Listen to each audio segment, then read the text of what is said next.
प्रिय बच्चों, आज मैं आपको आपके सामान्य ज्ञान के पद्य भाग की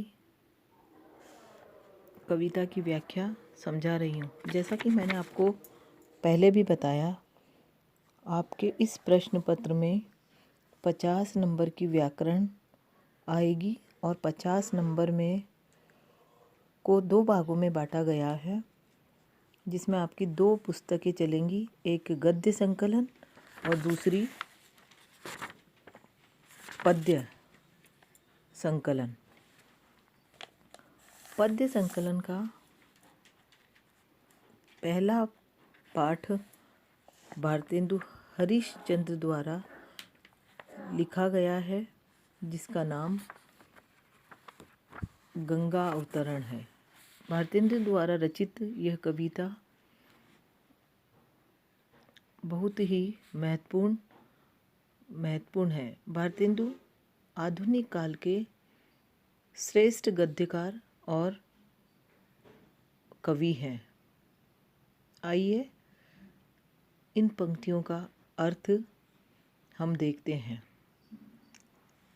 पंक्तियां हैं: नव उज्ज्वल जलधार हार हीरक सी सोहती, बीच बीच छहरती बूंद मध्य मुक्ता मणि पोहती। इन पंक्तियों में भारतेंदु हरिश्चंद्र ने गंगा का मानवीकरण किया है। हिमालय से निकली गंगा की श्वेत उज्ज्वल जलधारा हीरों के हार सी शोभित होती है। बीच बीच चहराती बूंद मध्य मुक्ता मणि पोहती। जिस प्रकार से हार मोतियों की माला की शोभा हार की और बढ़ाने के लिए कहीं कहीं पर मुक्ता और मणियों को भी बीच बीच में पिरो देते हैं, ठीक उसी प्रकार से बीच बीच में कहीं कहीं उसकी छिटकी हुई बूंदें मुक्ता और मणियों की शोभा को प्रकट कर रही हैं। नव उज्ज्वल जलधार हार हीरक सी सोहती, बीच बीच चहरती बूंद मध्य मुक्ता मणि पोहती। लोल लहर, लोल यानी चंचल, लोल लहर लही पवन एक पे एक इमे आवत। पवन के साथ एक पे एक चंचल लहरें इस प्रकार आ रही है और जा रही है। जिमी नर गन मन विविध मनोरथ करत मिटावत। जैसे कि मनुष्य के मन में विविध विचार एक साथ आते हैं और तत्क्षण ही और अगले ही क्षण वह मिट जाते हैं, ठीक उसी प्रकार से गंगा की श्वेत उज्ज्वल चंचल लहरें एक के बाद एक उठती हैं और तत्क्षण ही वह मिट जाती है। जैसे मानव के मन में कई तरह के विचार, मनोरथ मतलब इच्छाएं उठती है और अगले ही क्षण वह मिट जाती है। सुभग स्वर्ग सोपान सरसी सबके मन भावत।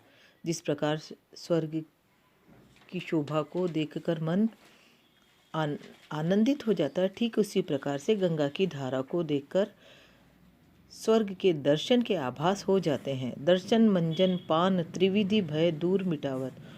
गंगा के दर्शन करने से, मंजन यानी देखने से, दर्शन करने यानी देखने से, मंजन पान यानी उसके पानी को पीने से त्रिविधि भय दूर मिटावत, हमारे समस्त दुख दूर हो जाते हैं।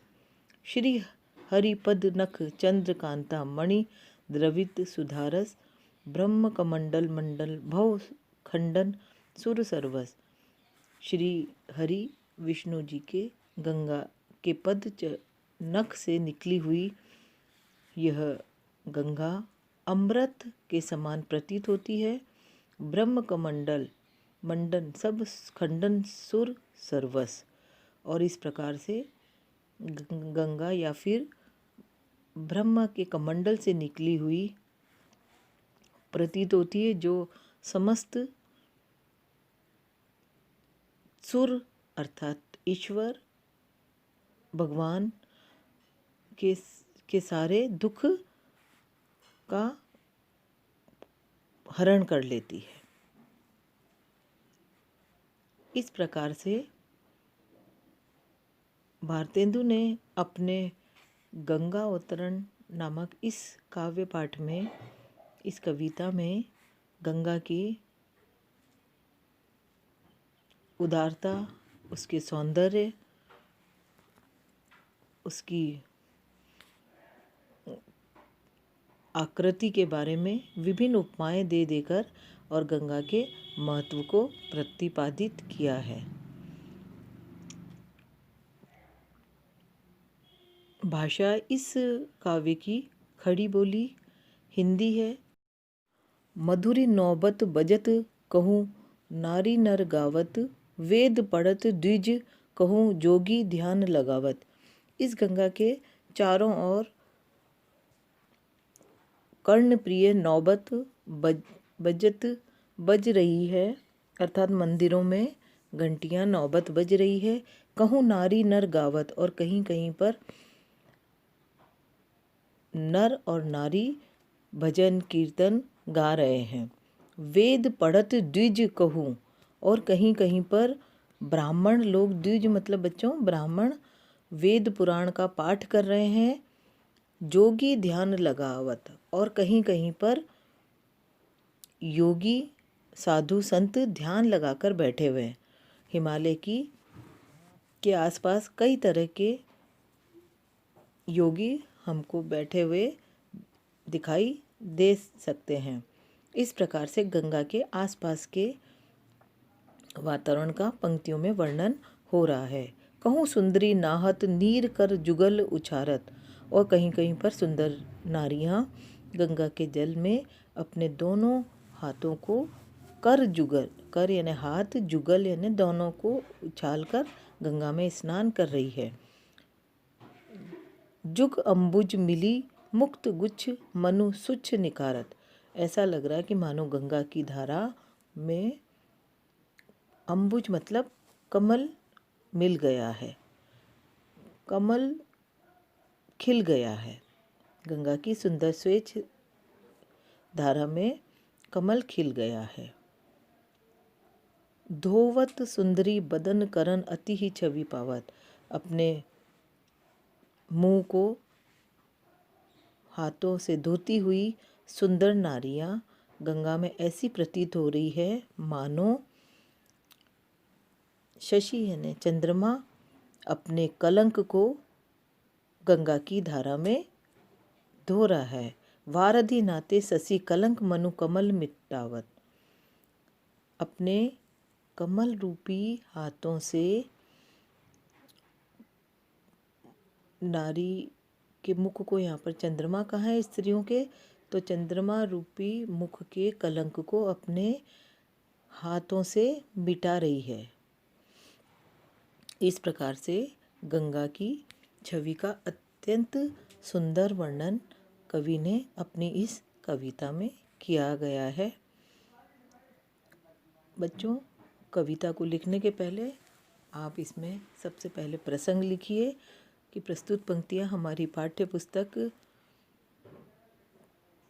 काव्य संकलन से लिया गया है, जिसके लेखक आधुनिक काल के श्रेष्ठ कवि और गद्यकार या नाटककार भारतेंदु हरिश्चंद्र हैं।